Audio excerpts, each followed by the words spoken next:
Can I help you? I'd like to see the man in charge. He's in here.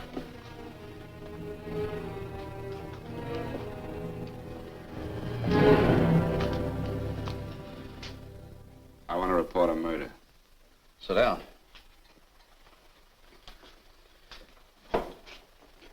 Where was this murder committed? San Francisco, last night. Who was murdered?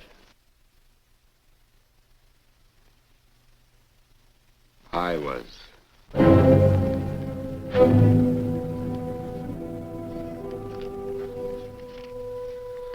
Well, do you want to hear me out or don't you, Captain? I don't have very much time. Your name Bigelow? Frank Bigelow? That's right. Answer the San Francisco APB. Send it direct to Inspector Bannon at Homicide. Tell him we found Frank Bigelow. Go ahead, Mr. Bigelow. Well, this involves some other people, Captain. A number of other people. You tell it any way you like.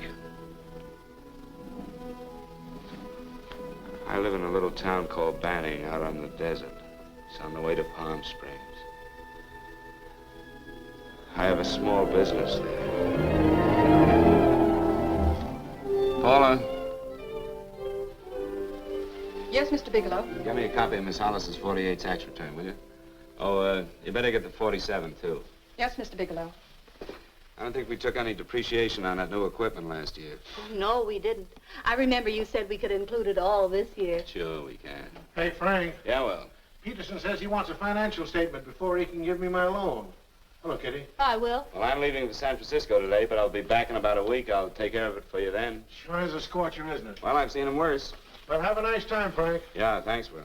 Paula, why don't you come down to the place and let me give you another permanent? Makes your hair so much easier to manage in all this heat. I can't afford it right now. Maybe next month. Yeah, here it is. No, we didn't take it. Well, we can do it this year. You work it out any way you think best. Have a nice trip, Frank. Sure, Kitty. See you when I get back. Bon voyage.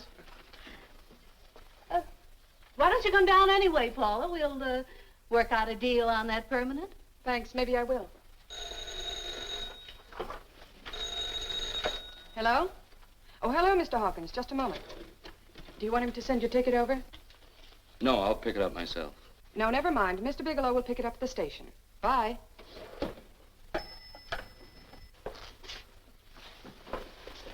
I want to go with you, Frank. Now, Paul, I'm just going on a little vacation. You know that? You want to go without me, don't you? Be gone just a week. And I suppose you've just made up your mind to take this little vacation at 9 o'clock this morning? No, Paul. I meant to tell you about it a few days ago. I guess I forgot. Oh, you forgot. Paula, don't be like that. Don't be like what? You just drop a little announcement that you're going away. Not tomorrow or next week or next month, but today. No explanations, nothing. And I'm supposed to swallow the excuse that you need a little vacation. I just want to get away from town for a few days, that's all. Get away from this town or get away from me. Oh, Paula, please try to understand. How can you ask me to understand anything like this? No, I'm sorry, but I don't understand. Go to San Francisco, but don't expect me to be waiting for you when you get back.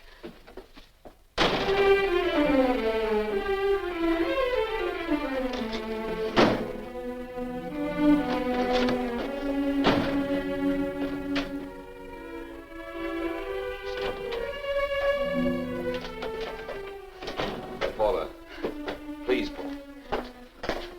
Come on, turn around, look.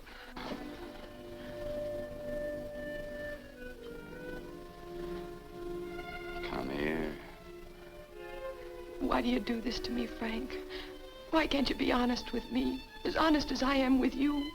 Do you have to go? I have to go, Paula. I know what I'm doing. All right, go. Go anywhere you like. You can go to blazes for all I care. Paula. Paula. Yes, I know. I'm being foolish. Come here.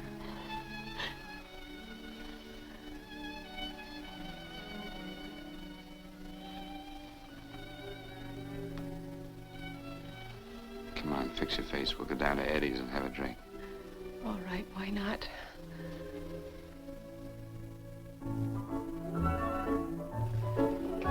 Hi, Paula. Hi, Eddie. Give us a couple of cold beers, will you? Coming up. Hi. Come on.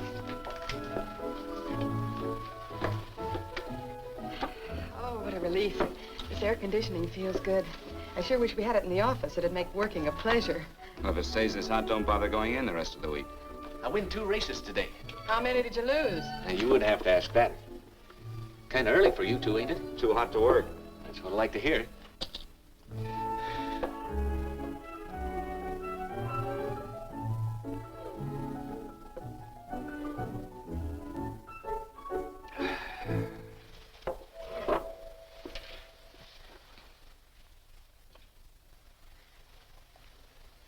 Frank, you'll take me with you, won't you? You will, won't you? Or am I crowding you? What do you mean, crowding me? Maybe you do need this week away alone. Maybe we both do. I know what's going on inside of you, Frank. You're just like any other man, only a little more so. You have a feeling of being trapped, hemmed in, and you don't know whether or not you like it. Look, Paula, I'm going to be honest with you. I care too much for you not to be honest with you. I'm as much concerned for your happiness as I am for my own. I know you've had one bad experience, Frank. I know all about it. But you don't know what it can do to 2 people, Paula. And the woman always gets hurt more than the man. I don't want you to get hurt, darling. More than anything in the world, I don't want you to get hurt.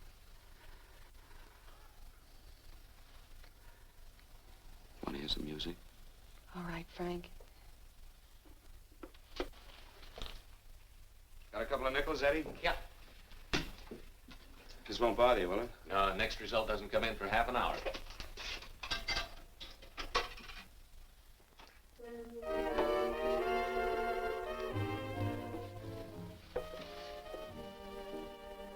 I thought that by now we'd be married. No, I'm not going to crowd you anymore, Frank. Go to San Francisco. I don't like it, but I'm convinced that you must go. I want you to be very sure, Frank. If it's right, and I believe it is, we'll have something really wonderful together. If it isn't, we should both know it as soon as possible. So you see, even if I could stop you, I wouldn't do it now.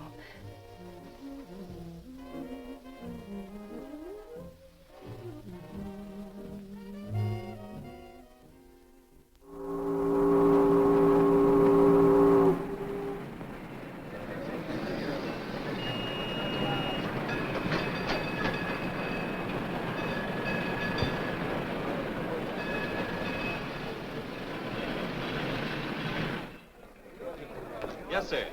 My name is Bigelow. I have a reservation. Yes, sir.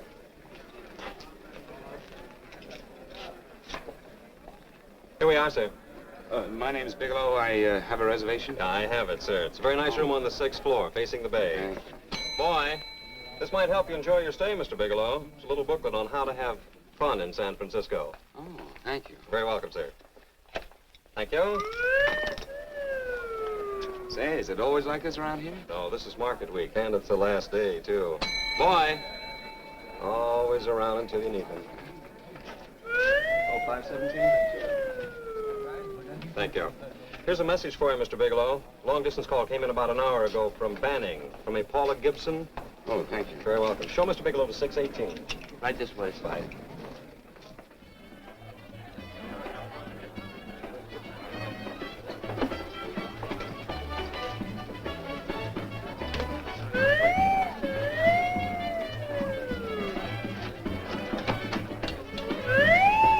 Right this way, Mr. Bigelow.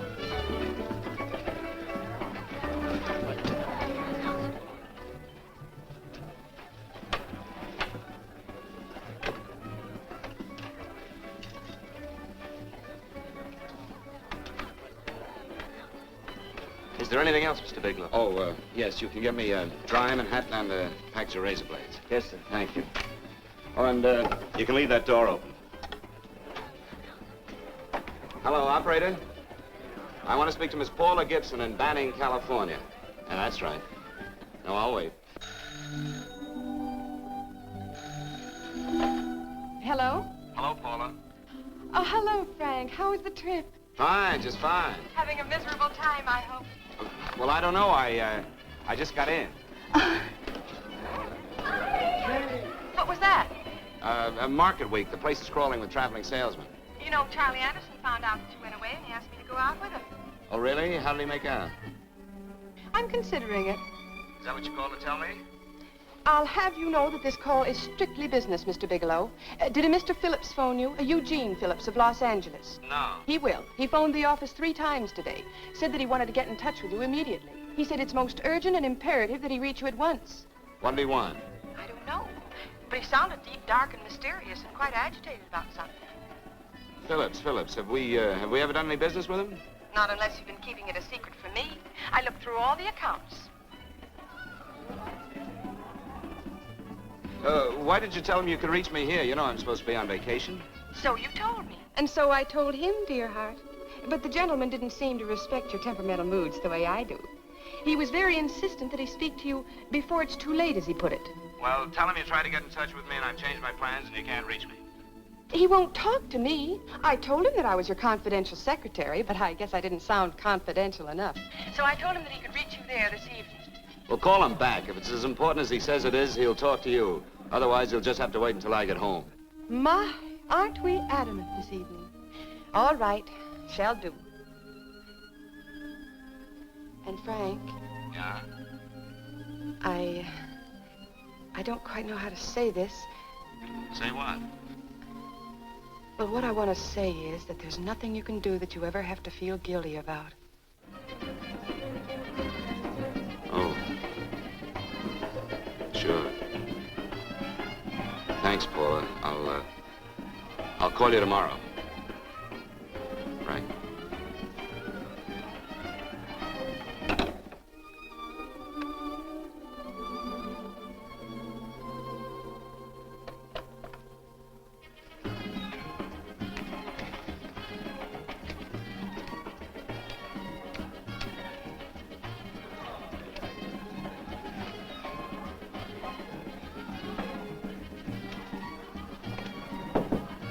Oh, just put it there, please. You can keep the change. Thanks very much. Say, how long has this been going on? Oh, it's been a madhouse all week, but they check out tomorrow. Oh? I thought you were with them. No, I'm just here on a vacation. Why does everybody come to San Francisco and tear loose? Excuse me. Say, I'm awfully sorry to bother you, but would you mind if I use your telephone? No, go right ahead. I'm just across the hall here. One of the boys is using my phone, and he's been on it for a half hour. I just want to call downstairs. Yeah. Thank you. Room service, please. Hey, things really picked up the last few days, didn't they? You right at much business? Well, I'm not here on business. Oh, hello, room service? It's Mr. Haskell in 617. Yes, that's right. Would you send up 3 more bottles of bourbon and 2 scotch? Yeah, that's right. Oh, and some more ice, too. Yeah. All right, thank you. You here all alone? Yes, I just got in town. Well, why don't you join us for a drink? Well, I don't want to barge in on your party. Oh, nonsense. It's not a party. Just a few of the boys entertaining some buyers. You know, the usual thing. A few drinks and some laughs. It's no party. Come on. Well, come on. All right. I know what it's like to be all alone in a strange city. I'm Sam Haskell. I'm Frank Bigelow. You think some of these guys never been away from home before? Yeah. Hey, quiet down a minute. Hey, will you quiet down a second? I want you to meet Frank Bigelow. Hello. This is Jane Carlisle. Hello. Bill Welch. How are you, Mr. Wells? Glad to know you, Bigelow. Jane's the prettiest buyer in San Francisco. Oh, hey, I resent that. You don't think I believe him, Elaine. Well, he spreads that from coast to coast. Oh, gee. But it's good for my morale anyway. I'm George Cantwell.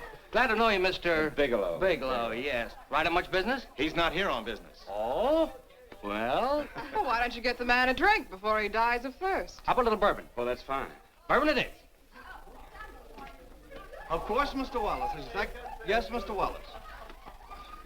But, Mr. Wallace, I'll need at least a week in Cleveland to visit all my accounts. I can't figure on being in Philadelphia until the 17th. Eddie, will you get off the phone? I want you to meet Frank Bigelow. How are you, Gus? That's his boss. He's been trying for an hour to get his expense account boosted. Yeah, the way this guy holds on to a dollar, you'd think they weren't printing them anymore. Yes, Mr. Wallace. I'm leaving here the first thing in the morning. Yes, sir. Oh, keep your hips loose, Harry, like this. Oh, yeah. How's he doing? Oh, there's nothing wrong with Harry's drummer. The 2 years at Arthur Murray's what he's doing. I know. I was doing all right there. This is Sue and Harry Brandis. Hello, good to meet you. How are you? Where'd you find her, Sam? On a dance marathon? Bourbon. Really? Oh, thanks. Say, I'll bet you could do the rumba. Well, a little, but I'm kind of rusty. Anything would be an improvement after Harry. Oh, how do you like that? Well, here goes. Hey, you're good. Oh, my wife, she's a good dancer, isn't she, Bigelow? Oh, yeah. Hey, fellas, I thought you were going to show us a good time tonight. Is this doing the town? That's right. We practically bankrupt our stores to buy everything you've got. Then you keep us in this hotel room. I agree. This is my last night to howl before I go back to being a dutiful housewife. Well, it looks like we're stuck, boys. This is where we blow all our commissions in one night. Who cares? Who cares? And you're coming with us, Bigelow. Oh, no, thanks. You run along. I've got to get unpacked and have dinner. Oh, no, you're not going to get away from me. Now that I found a man who can dance, I'm going to hang on to him.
You got here. Wait till you hit the pitch in about an hour. That's when they really go out of their minds. Who's the blonde? Oh, she's one of the chicks that hangs around here. She's jive crazy. Come again? Oh, you ain't hip, pal. Jive crazy means that she goes for this stuff. Just between you and me, I don't get it either, but I gotta listen to it. They're all connoisseurs, music lovers. Me, I like Guy Lombardo. What's the matter with him? Oh, he's flipped. The music's driving him crazy. Come down, Jack. Oh, don't buy me, man. I'm being light. Is the blonde alone? Oh, sure, society. She always comes in alone. Drives a big convertible, wears a mink coat, but knows everybody. But she always comes in alone. Thank you. I wanted to kiss you. I tried to. Give me another blast, Leo. What's your story, Jeannie? Easy.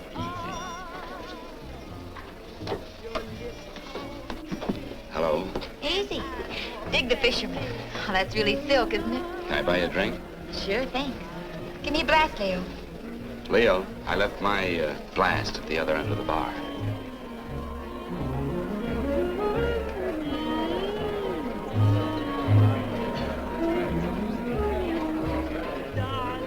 My name's Jeannie. What's yours? Frank? I've never seen you here before, Frank. Well, I've never been here before.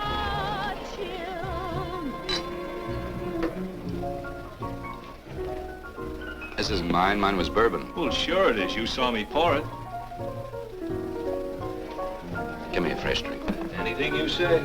Oh, listen to that piano. Feel those vibrations. You don't get your kicks out of this, do you? I can live without it. Why do you stay here? I don't know. I bet I know. You're lonely in a big city. Why, you don't have to go into a routine with me. I like good company, too.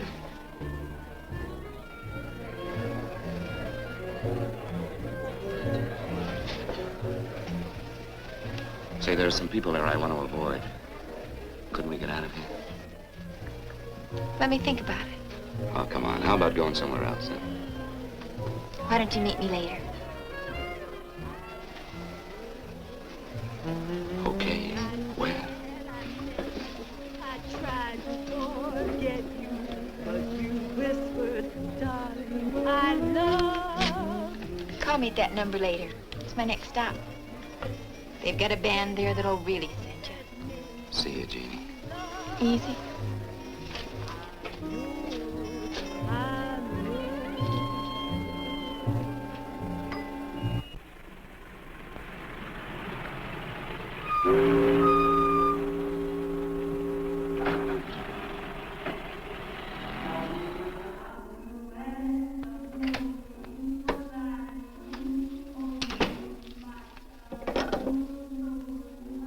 Never mind, operator.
Room service, please.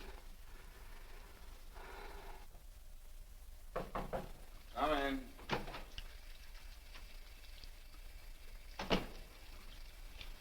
Be right with you, waiter. Yes, sir. Rest well, sir? Yeah, sure. May I? Go ahead.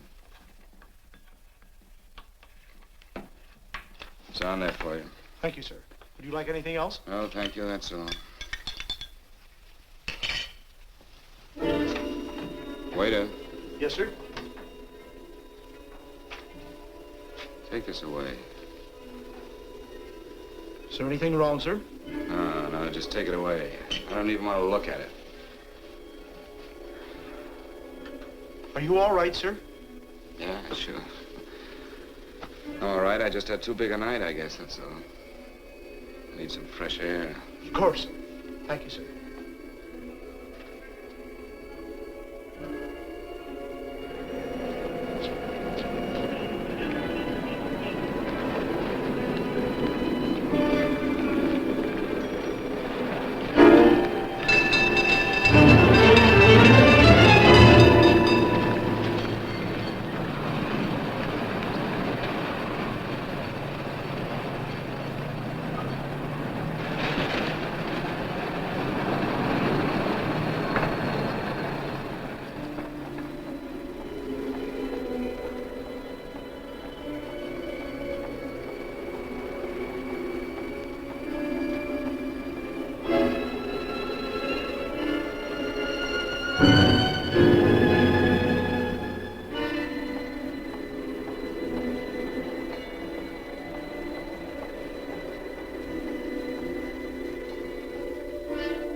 Lungs in good condition. Blood pressure normal. Heart fine. Well, it's a good thing everybody isn't like you, Mr. Bigelow. Put us doctors out of business. I'm glad to hear it, Doctor. I was a little worried. Don't let a little bellyache worry you. Could be just a change of climate. Well, it isn't exactly an ache, Doctor. It's kind of hard to describe the feeling. Maybe it was the drinks I had last night. I might have mixed them too much, huh? Let's have another look at that throat. You may finish dressing now, Mr. Bigelow. I want to get the results of those tests we took. Thank you, Doctor.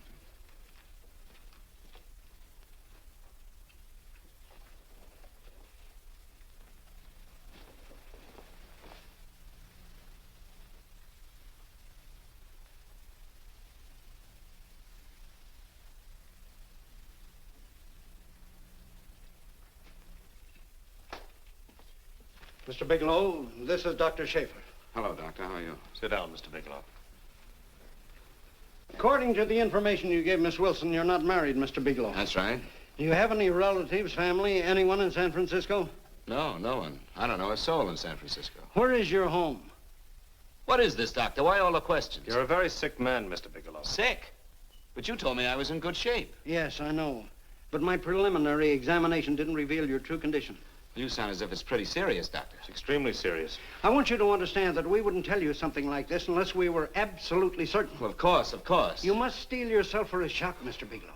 Well, go on, Doctor. What is it you're trying to tell me? Our tests reveal the presence in your body of a luminous toxic matter. What is that exactly? A poison that attacks the vital organs. Poison? We have no alternative but to tell you this. Your system has already absorbed sufficient toxin to prove fatal. I wish there was something that we could do. What do you mean, wish? You mean there's nothing? There is nothing anyone can do. This is one of the few poisons of its type for which there is no antidote. Well, this is fantastic. This is the most ridiculous thing. You don't have very long. What do you mean? A day, possibly a week, 2 weeks at the outside. It's hard to say exactly. Well, this is impossible. I don't believe it. You've made a mistake. That's it. It could be a mistake, couldn't it? You have made a mistake, haven't you? Answer me. Dr. Schaefer is an authority on toxicology. Been no mistake, Mr. Bigelow. Do you realize what you're saying? Well, you're telling me that I'm dead. Do you think you can explain my life away in just a few words? Why, I don't even know who you are. Why should I believe you? You must calm yourself, Mr. Bigelow. We want to offer you every assistance that we've... Assistance? Who wants your assistance? Who wants anything from you? You're nothing but a couple of phonies. Why, I think you're crazy. That's it. You're crazy. The both of you. You're crazy.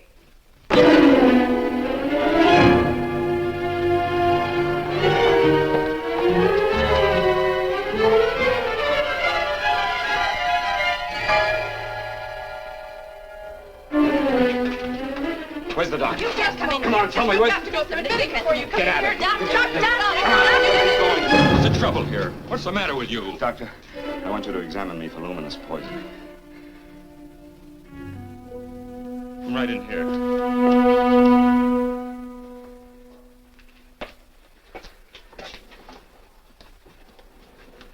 Yeah, you've got it all right. Your system has already absorbed it. Are you sure, Doctor? Are you absolutely certain? Couldn't there be some mistake?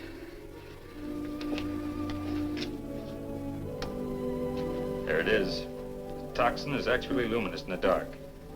Now, there's no doubt about it, Bigelow. I don't feel sick. My stomach is just a little bit upset. Maybe it's not as bad as you think, Doctor. That's characteristic. With a heavy jolt, you go suddenly in a matter of hours. But if the stuff is taken in a lesser degree, you last a while, and then...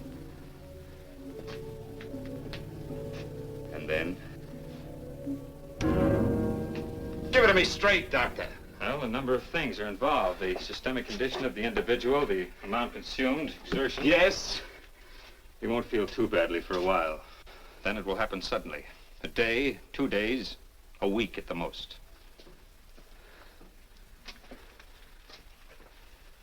A day. 2 days. There's nothing that can be done now. If it had been caught in time, your stomach could have been washed out. But you've had it in you for some time now. For at least 12 hours, haven't you, Bigelow? I don't know. You don't know? No. Don't you know how you got it? No. This is no accident. Somebody knew how to handle that stuff. That wax is tasteless and odorless. And the amount of alcohol in your body, you must have got it in liquor. I was drinking last night. Arrange for your admission to the hospital immediately. Of course, I'll have to notify the police. This is a case for homicide. Homicide? I don't think you fully understand, Bigelow. You've been murdered.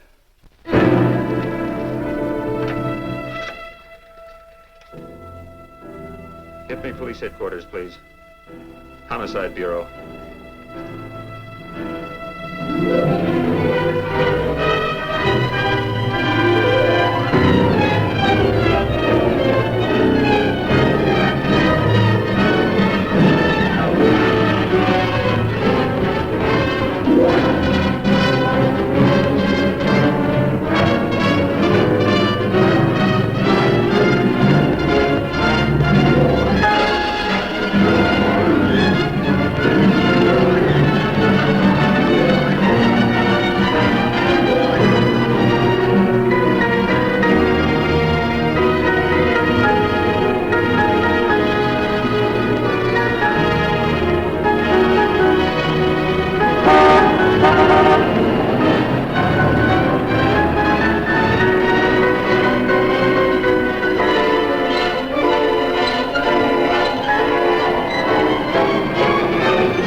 Open up.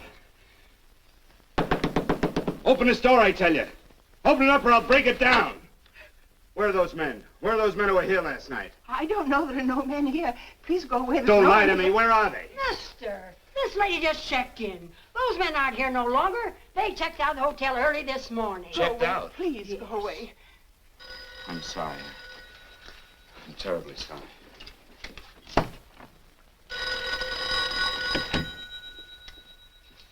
Hello? Please, Mr. Bigelow, my eardrums. Oh, hello, Paula. Your enthusiasm overwhelms me. Why haven't you phoned me, or is there a quota on telephone calls up there? I'm sorry. I've been busy. I'll bet you have. Visiting the museums, no doubt. What's happening up there that's exciting or different? Nothing, not a thing. I'll bet you miss me, but you're too stubborn to admit it. Sure. You know, if you'd like me to come up, I could pack a toothbrush and leave right away. No! Well, you don't have to snap my head off. You could at least make a pretense of missing me. I'm sorry, Paula. Of course I miss you. Listen, Paula,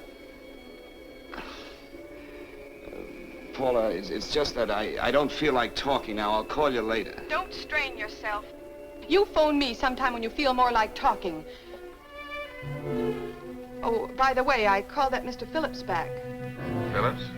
Yes, you know, the man that tried to reach you. Well, I'm afraid you'll never know why it was so important that he speak to you. His office said he died yesterday. Frank, are you there? Did you hear me? Died? When? Yesterday. So you won't have to bother your little head about him anymore. You can just go ahead and have fun. Paula, what did he die from? Do you know? I suppose he died from whatever people usually die from. Well, didn't they tell you? Don't you know? What are you getting so excited about? You said you didn't even know the man. Listen, where's his office located? What difference does it make? You can't talk to him now. I told you the man's dead. Paula, will you stop talking so much and tell me where his office is? All right. It's the Phillips Importing and Exporting Company, Bradbury Building, Los Angeles. Bradbury Building, Los Angeles. That's right. Say, this is really a switch. Listen, if you want to reach me, I'll be in Los Angeles. Are you out of your mind? I'm sorry, Paula. I've got to hurry. Wait a minute. Where in Los Angeles? The Allison Hotel. Goodbye, Paula.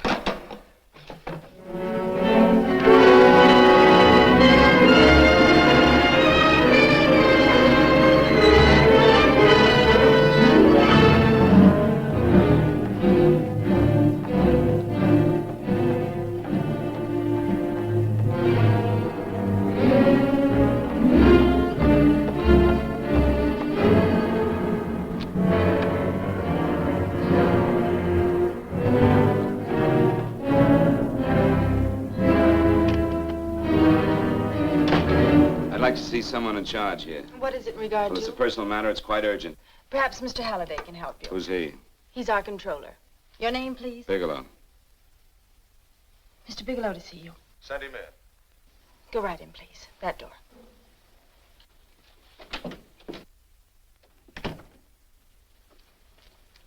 Mr. Bigelow? How are you, Mr. Halliday? What can I do for you?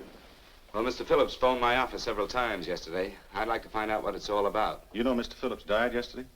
Yes, I know. Well, I don't understand. If he phoned you, didn't he tell you what it was about? Well, he didn't speak to me. I wasn't in my office at the time, and he wouldn't tell my secretary. Well, I'm afraid I can't be of much help, Mr. Bigelow. I've no idea why Mr. Phillips tried to reach you. I'm sorry you had to make the trip for nothing. How do you know I made a trip? I didn't say anything about making a trip. I merely said he phoned my office. My office could be here in Los Angeles. Miss Foster, Yes? didn't you mention something yesterday about Mr. Phillips speaking with Mr. Bigelow in San Francisco? I said that he had phoned Mr. Bigelow's office in Banning, but that Mr. Bigelow was staying at the St. Francis Hotel in San Francisco. I'm sorry you misunderstood me. Do you know why Mr. Phillips called? No, I don't. All right, thank you, Miss Foster. You can understand that we've been somewhat upset around here. Now, if you don't mind,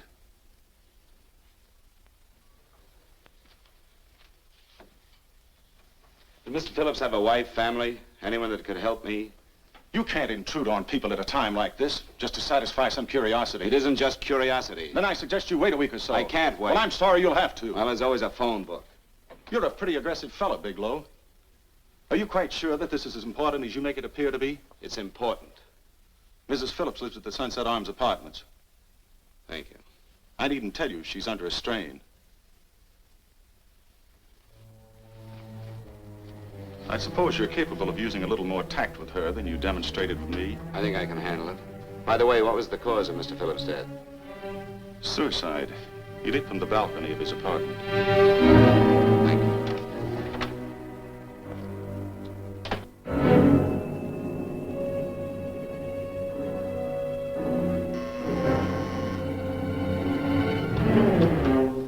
Come in, Mr. Bigelow.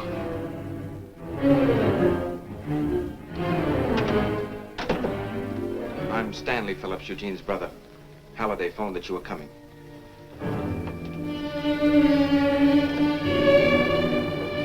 This is my sister-in-law, Mrs. Phillips. I'll try to make this as brief as possible, Mrs. Phillips. I'm afraid I can't be of any help to you, Mr. Bigelow. I haven't the slightest idea why my husband wanted to speak to you. Well, I guess Halliday covered just about everything. Did your husband ever mention anything about me, Mrs. Phillips? Anything at all? No, I can't recall Eugene ever having mentioned your name.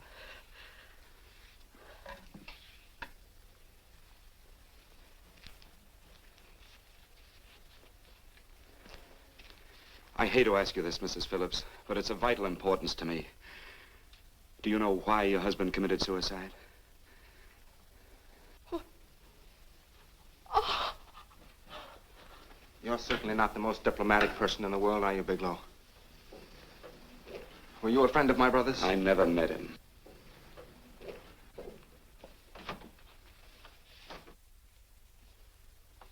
My brother was in a jam, a pretty bad jam. He was arrested 2 days ago. He sold some iridium to a dealer by the name of Majak. It's a very rare metal, very costly. Anyway, the iridium turned out to be stolen. He was released on bail yesterday, but he faced a pretty stiff prison term. Men have committed suicide for less. Yes, I know. That's how the police feel about it. What puzzles me, though, is this crooked deal. Knowing Eugene, you wouldn't say he's the type of man to be mixed up in anything like that, now would you? I told you I never met him. That's right, so you did. Now, what's this all got to do with you, Bigelow? I don't know. Let's come play with each other, Bigelow. Surely you must have some idea why my brother was so desperate to contact you. I have no idea. That's odd. Then how could it be of such vital importance to you? Well, you seem to know the answer to everything else. Maybe you know the answer to that one, too.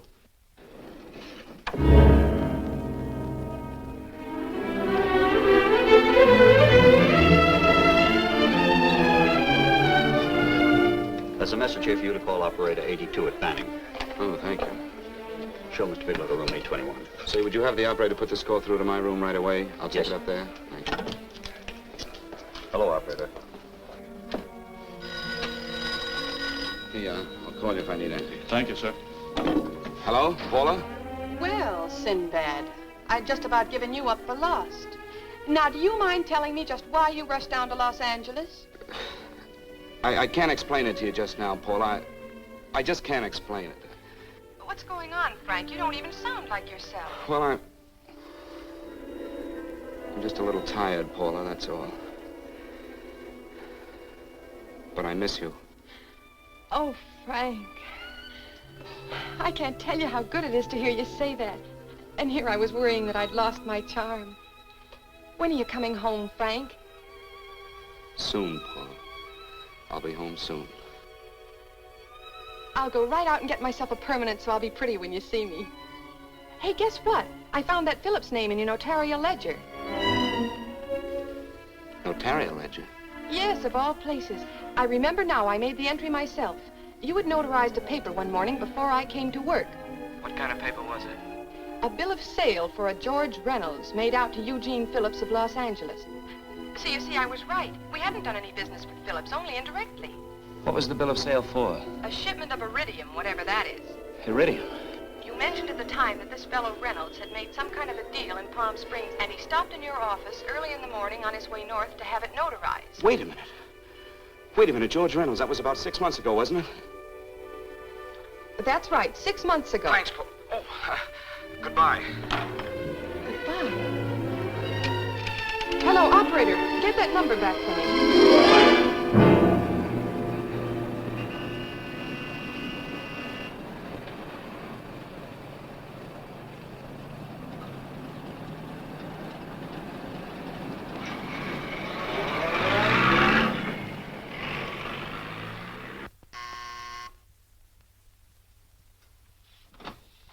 I've got to talk to you, Mrs. Phillips.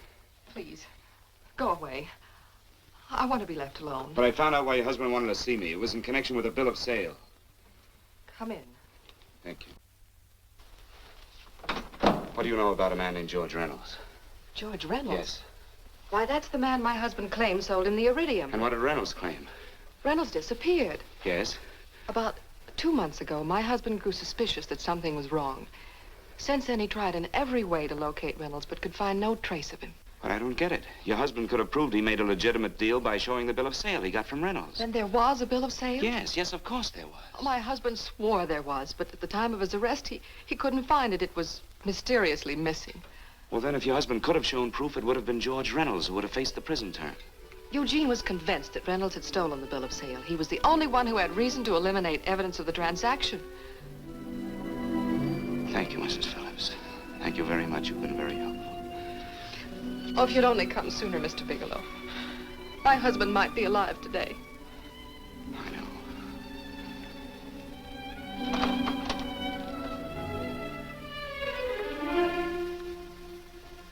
The only thing that puzzles puzzles me, Mrs. Phillips, is that you haven't asked how I knew there was a bill of sale.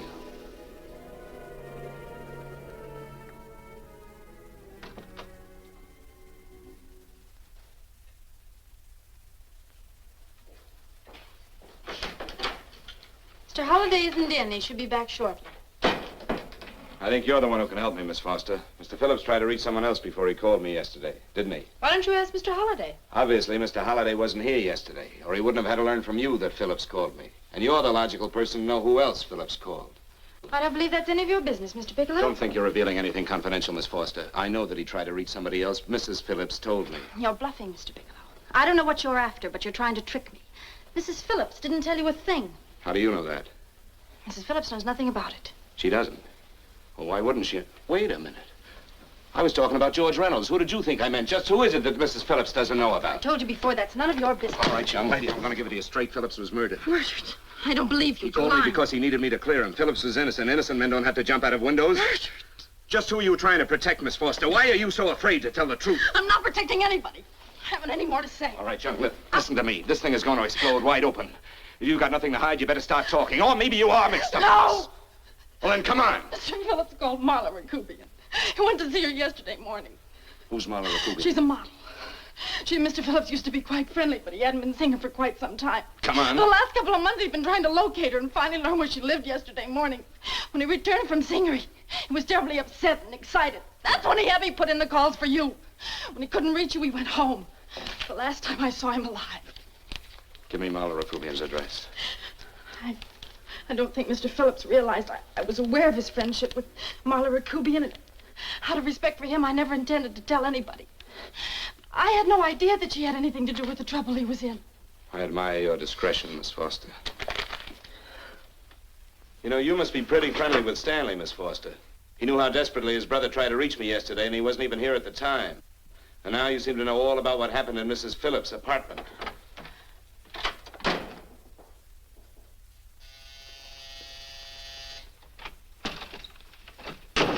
Miss Rakubian? Yes? What do you want? Get out of here or I'll call the Go police. ahead, call him. Well, go ahead, call him. Going on a trip, huh?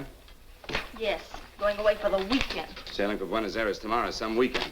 I'll send you a postcard. Now get out of here. Who are you going with, George Reynolds? Never heard of him. I suppose you've never heard of Eugene Phillips either. Just who are you? What do you want? Never mind who I am. Where's Reynolds? I told you I don't know him. Now will you get out of here and leave me alone?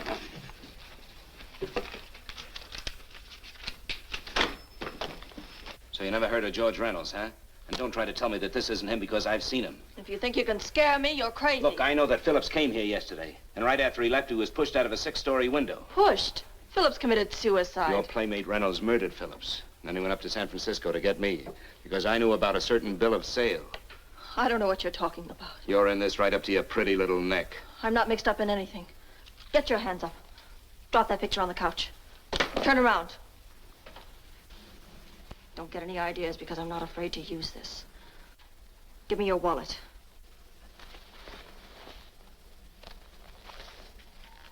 Frank Bigelow, Hotel Alex. All right, now where's Reynolds? I don't know. I don't know where he is. Is that what you told Phillips yesterday? I told him exactly what I'm telling you. I haven't heard from him in months. Yeah? You're mighty careful of the picture of a man you haven't heard from in months. What does the Ray stand for? It was a pet name. Do you mind? Oh, it sounds very cozy, Miss Rakubian. You and Reynolds call each other pet names while you make a sucker out of Phillips. Phillips made the deal because he wanted it. Yeah? I'll bet you weren't above using what it takes to help make him want it. Who's paying for this trip? I am. Really? A first-class trip to Buenos Aires on a model salary. Don't make me laugh. Since you and Reynolds aren't seeing each other anymore, you don't mind if I keep this, do you? If I were a man, I'd punch your dirty face in. You know, I really believe you would. Oh, I almost forgot. Your tickets. Don't be surprised if I'm there to see you off.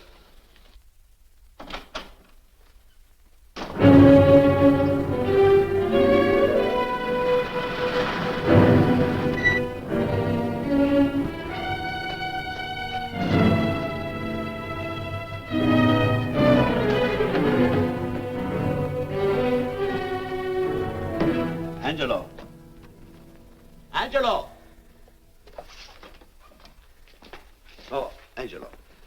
Do you remember taking this picture of George Reynolds? I take so many pictures, I can't remember them all. This gentleman is a friend of his and would like his address. We have no card on him. I don't think we ought to do that. He's willing to pay $20 for it. That's the paper we used last year. Of course, you understand we usually don't give out the information about our clients. I know, you're a couple of high-class fellas. Thank you. Revealing anything confidential is against the ethics of our establishment. That's right. Honesty is the best policy. Of course. But in your case, inasmuch as you're a personal friend of Mr. Reynolds... Thanks. I knew you'd come through. Got it. Here it is. We don't have his address. He must have called for the picture. But he couldn't have been a very good friend of yours, mister, because his name is not George Reynolds. It isn't? Well, what is it? It's a... Huh? Oh. Yeah. It's Raymond Rakubian. Rakubian? What's so unusual about that? The picture's signed Ray, isn't it? Yeah. Yeah. Thanks.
Your lips called me baby, then I thought that maybe love.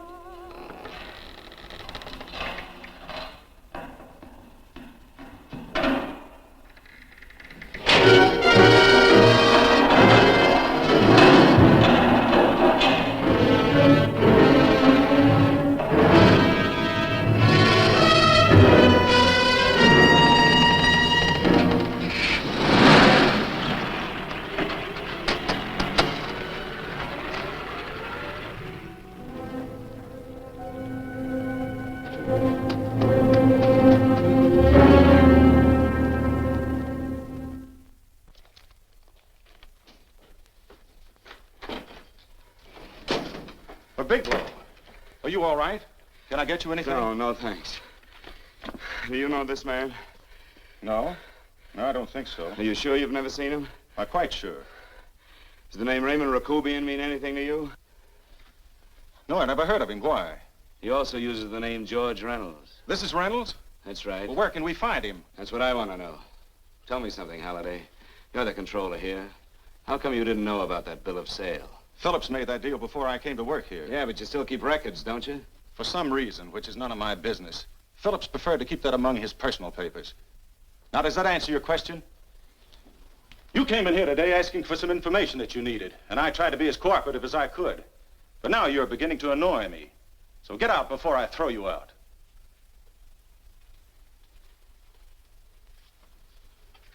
You know, you really frighten me.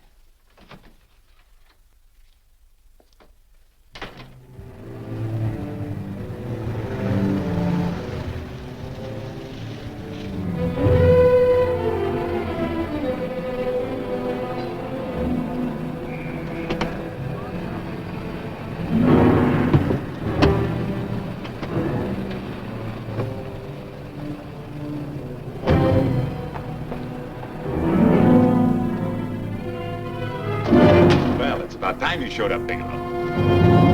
Go ahead, Dave.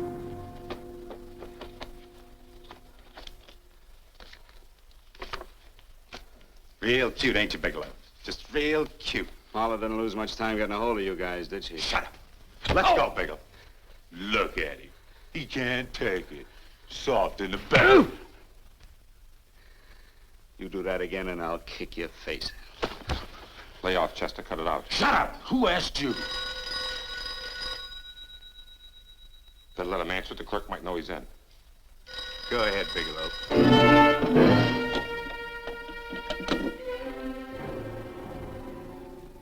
Hello? Frank. Frank, why did you hang up on me? I've been trying to get you for hours. I'm sorry, Paula. I was in a hurry. Well, don't be in such a hurry this time. You didn't give me a chance to finish what I had to say. I wanted to tell you that McGowan was in hollering his head off because you didn't go over the books. Tell McGowan to get another auditor. Sure. Sure, I'll just do that little thing and lose the best paying account we've got. Do as I tell you, Paula. Frank, are you drunk? Paula, how much we got in the bank? About $2,200. Draw it out tomorrow. Sure. Then what do? Skip town without paying our bills? Forget the bills. You know that coat you always wanted? Buy it. You are drunk. You know, if I didn't have such a good character, I'd be tempted to take advantage of your intoxicated state, Mr. Bigelow. I'm not drunk, Paula. Well, then don't tell me that one day away from me can affect you this way. Cut it short. Paula, Yes? I'm sorry I left you. I never realized how much I love you. But I know it now. Oh, Frank, darling, I love you too so very much. Please come home. I miss you terribly. I said cut it short. I'd just love to let you have it, Bigelow. Let's go, Chester. This guy's kept us waiting long enough now. Walk in front of me, Bigelow. And keep your mouth shut. If you so much as look cross-eyed at anybody, I'll blow the back of your skull out.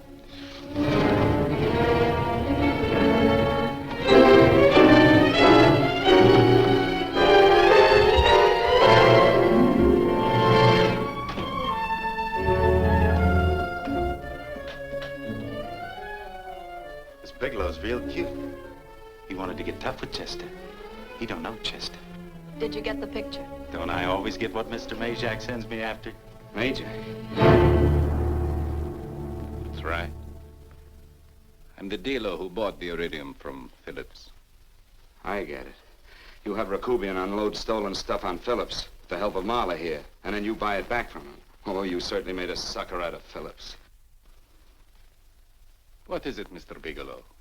Exactly what is on your mind? I'm looking for Raymond Rakubian. Why? Well, now, Marla here has told you everything else. I'm sure she must have told you that, too. You don't expect me to believe this conversation. So, what is on your mind? I mean, underneath. You forced your way into my affairs, and now I want to know why. I just told you. I'm looking for Raymond Rakubian. Don't get cute. I'm just itching to work you over. Soft in the belly. Can't take it. See what I tell you?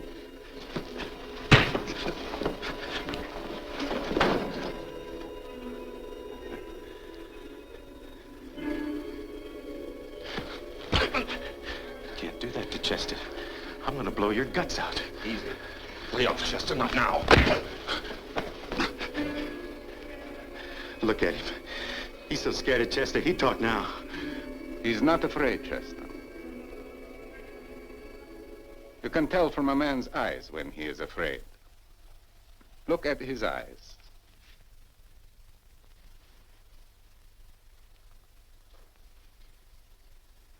Oh!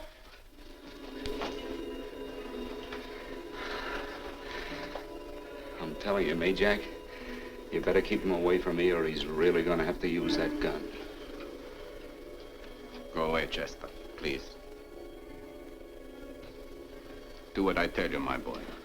Please. And help Dave.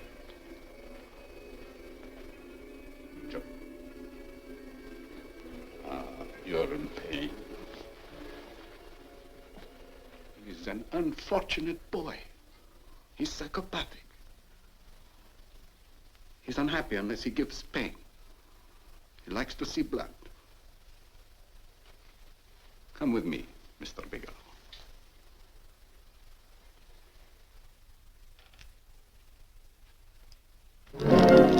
Raymond Rakubian was my nephew. He could not possibly have tried to kill you. He's been dead 5 months.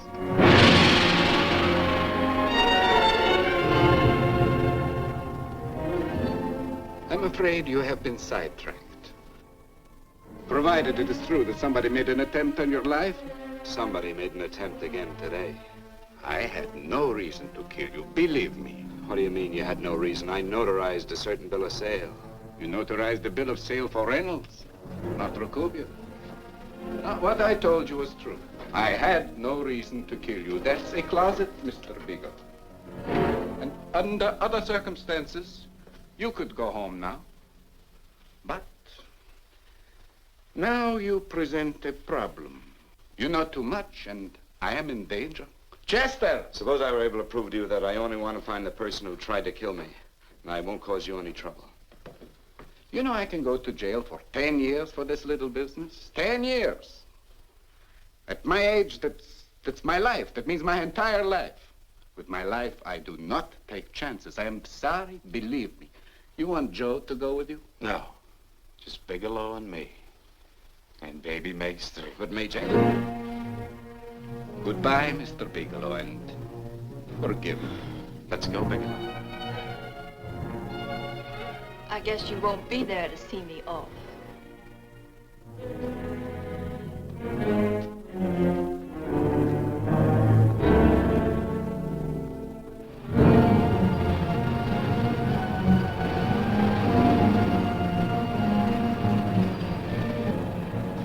You tried to make a boob out of me in front of Majak. You shouldn't have done that, Bigelow. I don't like that. I'm going to enjoy this, Bigelow. I've done jobs like this before. I knocked off guys I could like. But I don't like you, Bigelow. I never liked that puss of yours from the minute I seen it. Yeah. I'm going to enjoy this.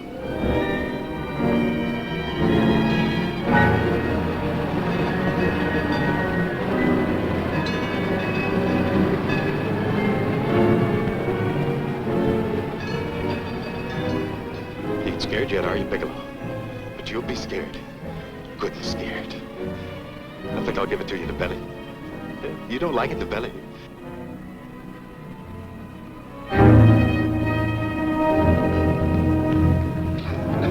Good. Try. I'd just love you to try it, Bigelow. Why don't you try it? Go ahead.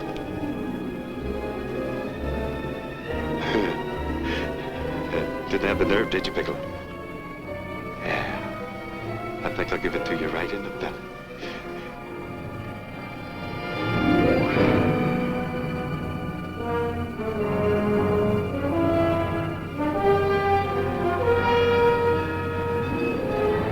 It takes longer when you get it in the belly. It's nice and slow. That's the way I want to see you go, Bigelow. Nice and slow.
all right? Yes, I'm all right, Paula, but what are you doing here? How did you get here? Freddie Ross flew me down. I had to come. I had to see you. You shouldn't have come, Paula. You shouldn't have. What is it, Frank? You're in some kind of trouble. I know it. Look at you. You're a sight. Your clothes look as if you've slept in them. Are you ill? You are. You're feverish. I'm all right, Paula, and I'm not in any trouble, believe me. You're lying, Frank. Right after I spoke to you, I got a phone call from the San Francisco police. They asked if I knew where you were. You didn't tell them anything, did you? Of course not. It was the homicide detective that called. What is it, Frank? If you're in any kind of trouble, you certainly can trust me. Look, I'm not in any trouble with the police, Paula, believe me. But you can't stay here. You've got to go back to Banning right away. No, I won't go, Frank. I won't. I'm staying here with you. Paula, it's better that you go back, believe me. Why? What's this all about? What have you got to do with this Phillips and Reynolds? Phillips was murdered. What could that possibly have to do with you? All you did was notarize a paper. You've notarized hundreds of papers. I know. All I did was notarize one little paper out of hundreds. Frank, you frighten me. You don't even act like yourself. I know that you're in trouble, that something is wrong, that you're in serious trouble. You frighten me, Frank. Oh, don't be frightened, Paula. Don't ever be frightened of anything again. Will you promise me that? I love you so much, darling. More than you seem able to understand. Oh. I never really knew happiness until I loved you. Sometimes when I used to be afraid that you weren't sure how you felt, I tried to hold back, but I couldn't. Losing you would have meant losing everything. There would have been nothing left. Don't, Paula, don't.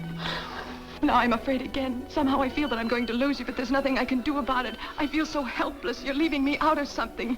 Tell me, Frank, what is it? Give me a chance to fight back. Just give me a chance, please. You do love me, don't you? Oh, yes, Paula, I love you.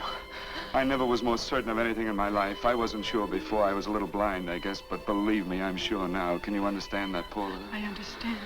A man can be like that, Paula. Something has to happen. It can be a big thing or a little thing, but it can make him realize how much someone means to him, how much he really loves him. Oh, and I love you, Paula. More than I ever thought it possible to love anyone in the world, I love you. Then why won't you tell me about this trouble you're in? Why won't you try to let me help you?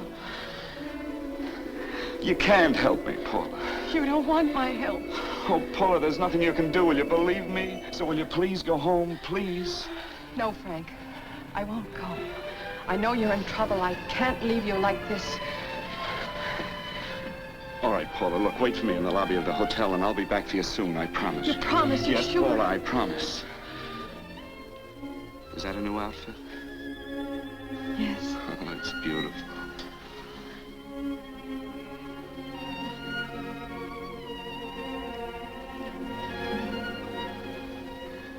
You'll come back to me, won't you, Frank? Yes, Paula, I'll come back, I promise. Please hurry, darling. Oh, I love you. I love you, Paula.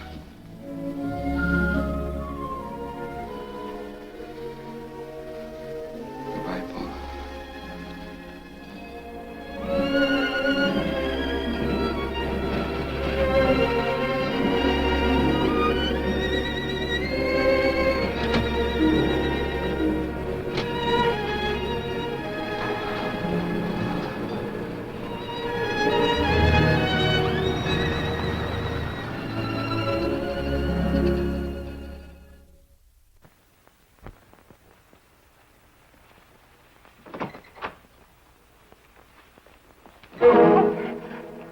Stanley here?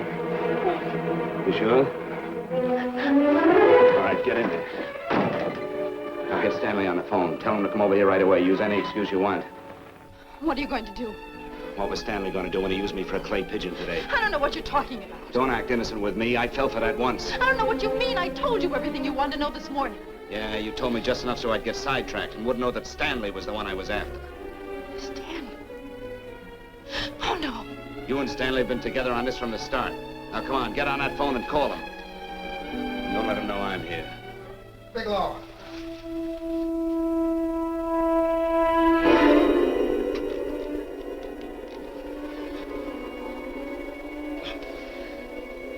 You've been sidetracked, all right. But it was the poor bereaved little widow who did it. Miss Foster found this letter this afternoon. It's in my brother's desk at the office. It's postmarked 2 years ago. It isn't exactly the kind of a letter that a married woman gets from a casual friend. I'm sure my brother wasn't aware that they were so well acquainted when he hired Halliday. felt right since dinner. Where did he have dinner? At Mrs. Phillips' apartment. Halliday was there, too, and Stanley confronted them with that letter. Did you have anything to drink? Yes, why? How long ago? Half an hour ago, just before I came here. Miss Foster, get on the phone, call the emergency hospital. Have them get an ambulance over here right away. What? Tell them to prepare a stomach wash for luminous poisoning. Luminous poisoning? Go on, do it, I tell you. You may still have a chance to save his life. But Go on!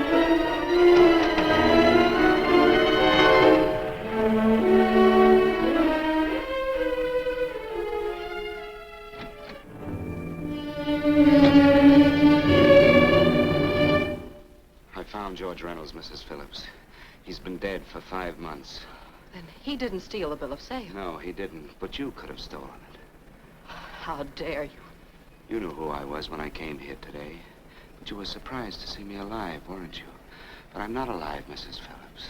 Sure, I can stand here and talk to you. I can breathe and I can move. But I'm not alive. Because I did take that poison. And nothing can save me. What are you going to do? If I kill you now, I have nothing to lose. No, you've got to listen to me. You've got to give me a chance. But I didn't have a chance. It was Halliday. Believe me, it was Halliday. He made me steal the bill of sale. He planned everything. What about this letter? Your husband knew about you and Halliday. He found it only yesterday. He accused Halliday. They fought, and Halliday pushed him over this balcony. And why me? Why did he want to kill me? Because you could have proved there was a bill of sale, that my husband had no reason to commit suicide. Halliday was desperate. After he killed my husband, he found out about the phone calls to you.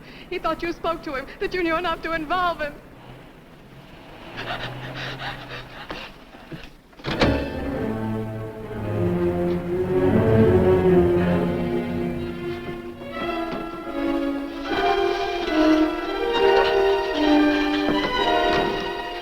Where's Halliday?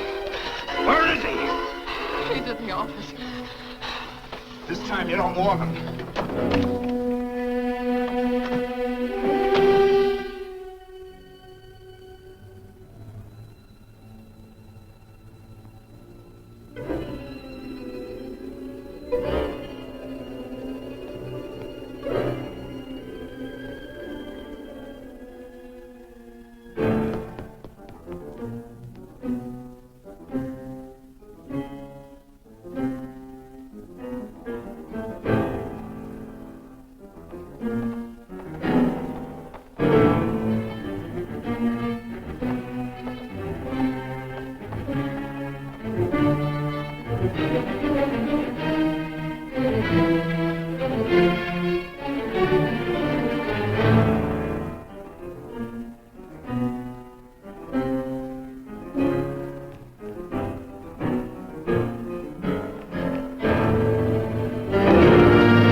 on, move along.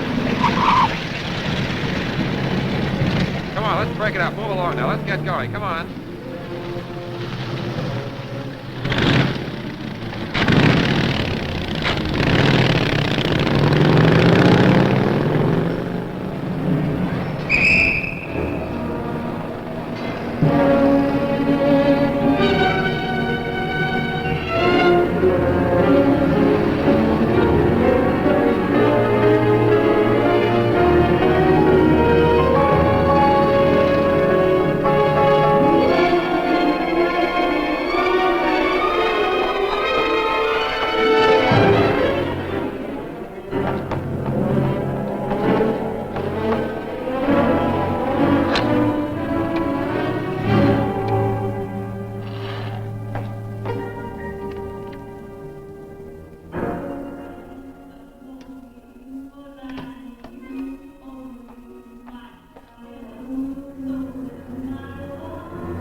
All I did was notarize a bill of sale.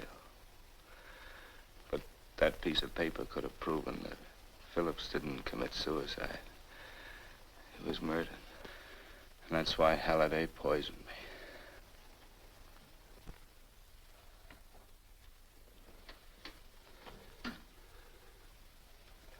Would you?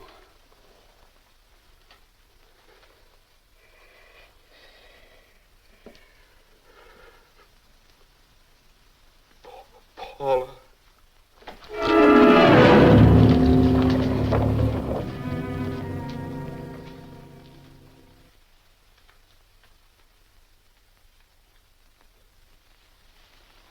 Call the morgue.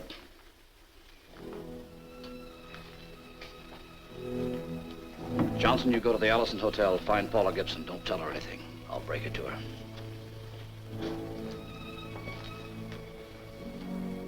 How shall I make out the report on him, Captain? Better make it dead on arrival.